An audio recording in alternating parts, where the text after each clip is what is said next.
Whoa, what? Custom Plugs has uploaded another video within a month? That's right. Along with the video we upload on the first Sunday of the month showcasing our top picks, we're also going to be uploading on the last Sunday of the month with educational content so that we, and by we I mean you, because I don't have stretched ears, can go on an educational journey together to have the best stretched ears in all the land. This month, our educational topic is material do's and don'ts while stretching.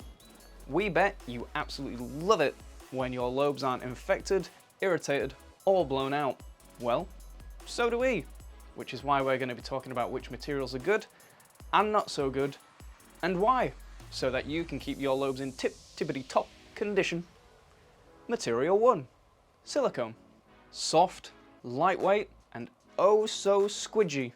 Should you use it when stretching? Nope. We don't recommend ever using silicone plugs whilst your ears aren't fully healed. One of the main reasons is because silicone attracts a lot more dirt, dust, and debris than other materials, which makes them a nightmare to clean. Have you ever tried to clean your silicone plugs? It feels nigh on impossible to get them perfectly clear. Combine that dirt with the microcuts that will be in your lobe while stretching, and you could get an irritation, or worse, an infection, and temporarily ruin your stretching journey. If you've got silicone plugs in your healed ears, we would recommend washing them as often as possible to avoid any buildup of sadness, so that you can enjoy your stretched lobes to the fullest with these lightweight and colourful plugs. Material 2, glass. Say yes to glass.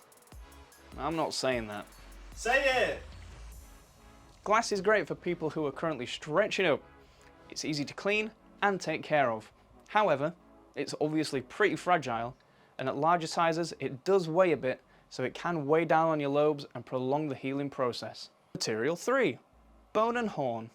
We don't personally stock any bone or horn plugs, but if you're wanting to use one of the most traditional and ancient materials around, don't do it while stretching up. Whilst being incredibly lightweight, they're also highly porous, which means that bacteria can gather up quickly underneath the surface. And what does bacteria love to do to open wounds? That's right, cause infections. If you value your lobe health, please do not use these materials until your ears are fully healed. Material 4, wood. Would we recommend wood while stretching up? We would not. Just like bone, wood is incredibly lightweight and porous, which means that just like bone, you're going to have an incredibly sad time if dirt builds up underneath the surface and infects your freshly stretched lobes. If you want your lobes to grow from something tiny like a little baby sapling into something huge like the Arbol del Tully, that's the widest tree in the world. Don't use wood. Material 5, acrylic. You really thought this one was safe to use, didn't you? Wrong! People often think that acrylic is good to use and non-porous, but it's not good to use, and it's also slightly porous, so have fun trying to sterilize them.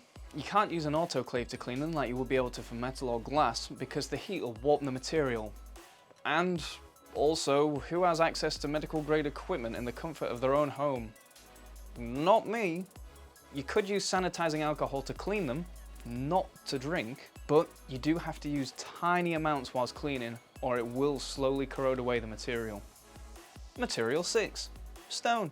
Stone plugs while stretching are just like that person who caught your eye at the bar on a night out that one time. Incredibly good to look at, but no good for you. Don't let their style and good looks fool you. They're just trying to goad you into making a mistake. Stone plugs while stretching, big no-no. Stone's another slightly porous material where germs can linger underneath the surface, and they're also quite a bit heavier than other materials, which again is going to weigh down on your lobe and prolong that healing process. If you want to use something as good looking as stone, please wait until your ears are fully healed. Material 7, metal. It's the last material of the day. Do you think we're ending on a high? You bet your lobes we are, but there's a catch. Silver's sometimes a no because it can have a lot of impurities in it, so you need to make sure it's as pure as possible to stop irritation in your ear. The same goes with gold, where the higher the carat, the better it is. Another metal, stainless steel, is good to use on your ears because it's easy to clean and it's often coated in a material that keeps the impurities locked inside and prevents them from irritating your ears. Other suitable but often expensive metals to use while stretching are titanium and niobium. Never heard of that one, but apparently it's in between the periodic table for zirconium and molybdenum. So if it gets brought up in a pub quiz, its atomic number is 41 and its symbol is NB, aka not bad to put in your ears. I hope this video has been helpful for you on your stretching journey. If there's anything else that you'd like to learn about body modification, please leave a comment down below and we'll either respond ourselves with a comment or maybe even a full video. If you like this video, be sure to give it a thumbs up, and if not, make sure to bring it up at the next PTA meeting. Thank you very much for watching, and I will see you next time.